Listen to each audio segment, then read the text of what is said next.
Very good morning student, कैसे हो? I hope analysis of financial statement आप enjoy कर रहे हो। और ये हमारा आखिरी प्रॉब्लम नंबर 10 है। कुछ बच्चों ने डिमांड किया है कि मीन्स आपने रेशियो तो सब सिखाए हैं, लेकिन जो अनसॉल्व क्वेश्चन है उसमें रिटर्न ऑन कैपिटल एम्प्लॉयड नहीं दिया है उन्होंने। लेकिन फिर भी एक बार आप सिखाओ तो डोंट वरी, ये वीडियो के बाद मैं वो एक वीडियो लेकर आ रही हूँ आपके लिए कि investment, return on investment on capital employed कैसे फाइंड आउट करना है। क्योंकि उन्होंने सॉल्व वन में वो दिया है, लेकिन अनसॉल्व में कहीं पे भी वो उन्होंने पूछा नहीं है। तो ठीक है, वो एक बाकी रह गया है। सो डोंट वरी, ये लेक्चर के बाद मैं वो भी एक वीडियो छोटा सा लेकर आऊंगी। ओके, तो चलो अभी देखते हैं प्रॉब्लम नंबर 10 जो है हमारा कैश फ्लो। इसके पहले का आपने देखा होगा वीडियो प्रॉब्लम नंबर 9, और जिसने वो देखा है तो डेफिनेटली आंसर करेक्ट है आपका, ये आएगा।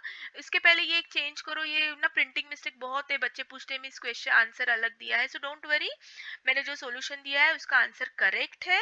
तो ये भी आप थोड़ा सा चेंज कर लो, ये रॉन्ग आंसर दिया है, प्रिंटिंग मिस्टेक है बहुत सारी, पहले बार बुक निकाला है तो ऑफकोर्स होती है थोड़ा बहुत नीचे ऊपर, तो ये आप कट कर दो। ठीक है, क्या आंसर आता है हम लोग देखते हैं। So let's start. ये क्वेश्चन है, क्या क्या करना है हमें। Balance sheet, Cornell traders prepare cash flow statement, they have given asset liability 2 साल का दिया है, हमें फाइंड आउट करना है। सो लेट्स स्टार्ट। ये आपका फॉर्मेट है कैश फ्लो स्टेटमेंट का। जैसे मैंने लास्ट टाइम बताया है, आपको पहले 3 एक्टिविटी में डिवाइड करना है। पहले ये लिख कर लेना है हमें, बस ये लिखोगे तो आपको ऑटोमेटिकली फिर बाइफरकेट करना आसान जाता है। उसके बाद अब हमें देखो बैलेंस शीट में अब ये कैश फ्लो स्टेटमेंट है, तो मैंने आपको एक ट्रिक सिखाई है कि आंसर क्या आएगा ये पहले ही आपको समझ में आना चाहिए। तो नीचे, एकदम नीचे यहाँ पे जगह छोड़ दो भरपूर। फिर उसके बाद लिखो कैश, ओपनिंग कैश कितनी है आपकी, देखो ओपनिंग कैश 30,000 है। क्लोजिंग कैश कितनी है, 47। तो आंसर भी हमारा ऑफकोर्स पॉजिटिव में आएगा, ओपनिंग 30 है और एंडिंग 47 है। इसका इधर से ही हमें पता चलता है कैश इनफ्लो है यहाँ पे।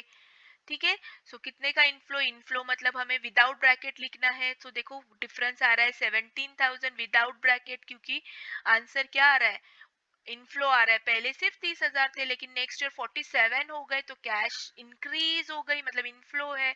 और इनफ्लो हमें विदाउट ब्रैकेट लिखना है, मतलब पॉजिटिव में। ठीक है, चलो तो कैश फ्लो तो हो, ये तो हो गया। Now will start profit and loss, फिर ये लिखना है मेथड। देखो इसके पहले का वीडियो आप देख लो, अच्छे से मैंने एक्सप्लेन किया है। सो लेट्स स्टार्ट। अब हमें ऑपरेटिंग एक्टिविटी पहले कवर करनी है, जिसमें current asset and current liability include होती है, इंक्रीज और डिक्रीज। ओके, फिर इसके बाद हमें ये इन्वेस्टिंग एंड ये देखना है, लाइन से हम जाएंगे। सो लेट्स स्टार्ट।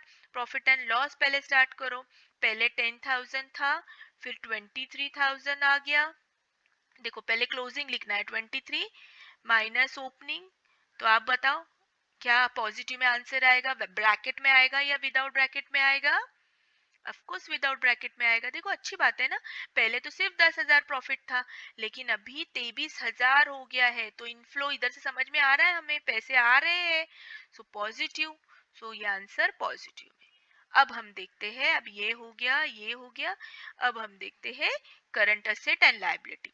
अब पहले डेटर्स देखो, डेटर्स पहले 1,20,000 थे, फिर 1,15,000 हो गए हैं, तो इसको हम क्या कहेंगे, डिक्रीज इन करंट असेट। तो कहा है मैंने डिक्रीज इन करंट असेट, मतलब हम क्या करते हैं इसको, ऑफ कोर्स प्लस करते हैं। ठीक है, ये मैंने पहले वाले क्वेश्चन नंबर 9 में बहुत अच्छे से लिखवा के दिया, इसलिए प्लीज प्लीज पहले आप वो वीडियो देखो। ठीक है, तो ये डिक्रीज हो गया। देखो पहले हम उधारी 1,20,000 देते थे, अब तो और कम उधारी दे रहे हैं हम, 1,15,000। तो अच्छी बात है, पैसे आ रहे हैं, इनफ्लो है। सो इनफ्लो है मतलब हमें क्या करना है, ऐड करना है। ओके, सो ये हम ऐड करेंगे, कितने से ऐड करेंगे, डिफरेंस दोनों का कितना है, 5,000। चलो will move to the next stock. Stock पहले 80 था, अब 90 हुआ, इसका मतलब क्या, इंक्रीज इन करंट असेट। तो सिंपल है भैया, डिक्रीज अगर रहेगा करंट असेट में तो ऐड करते, तो इंक्रीज रहेगा तो लेस करेंगे। सो लेस नीचे लिखो, लेस, डन। तो स्टॉक भी हो गया। चलो अब लाइबिलिटी, ये लाइबिलिटी भी हम इधर ही लिखनी है, करंट असेट करंट लाइबिलिटी यही फॉर्म में लिखनी है हमको पहले वाले में। ठीक है, सो अब देखो यहाँ पे क्रेडिटर्स क्या हो गए, पहले 70,000 थे, अब 45,000 हो गए करंट लाइबिलिटी।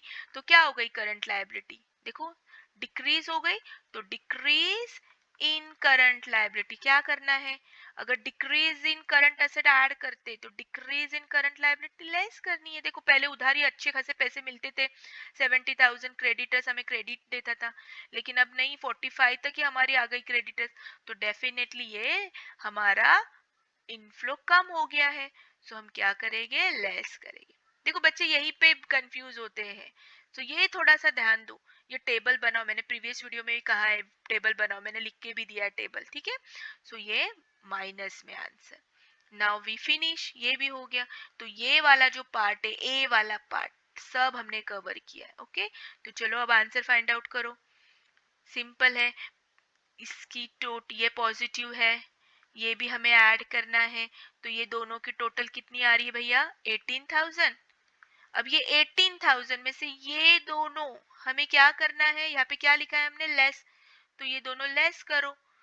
सो आंसर आता है निगेटिव में, क्योंकि देखो ना ये दोनों की टोटल कितनी आ रही है, 25 प्लस 10 35, ये निगेटिव में आ रही है, तो निगेटिव पॉजिटिव, तो इसका हेवी है ना, ये अमाउंट हेवी है, तो इसका ही माइनस साइन देंगे, माइनस मतलब निगेटिव। तो यहाँ पे भी आउटफ्लो 17,000 है, हम क्या लिखेंगे, net cash from operating activities.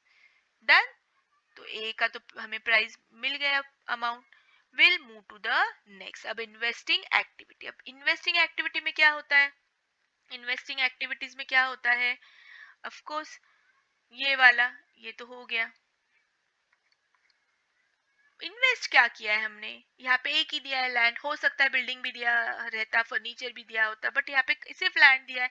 अब आप बताओ मुझे, लैंड क्या किया, पहले 50 था, अब 66 हो गया, तो इसका मतलब परचेस ऑफ लैंड हो गया, हमने परचेस की ना, पहले 50,000 की, अब 60 हो गई, मतलब क्या हो गया, परचेस ऑफ लैंड। और जब भी हम कुछ परचेस करते हैं, तो परचेस करते तो कैश गोज आउट, मतलब आउटफ्लो। और आउटफ्लो कितने का आउटफ्लो हो गया है, देखो कितने का हो गया है आउटफ्लो, 16,000। डन। तो इसका मतलब आउटर कॉलम जब हम लिखेंगे, तो बताओ ब्रैकेट में लिखेंगे या विदाउट ब्रैकेट में लिखेंगे। मैंने आपको पहले भी कहा है कि आउटफ्लो है, देखो आउटफ्लो है तो हमको ब्रैकेट में लिखना है। देखो ओ बन गया ना, देखो आप कैसे याद रखोगे, तो जब भी आउटफ्लो होगा तो अब ये निगेटिव में आंसर लिखोगे, ब्रैकेट में लिखोगे, ठीक है।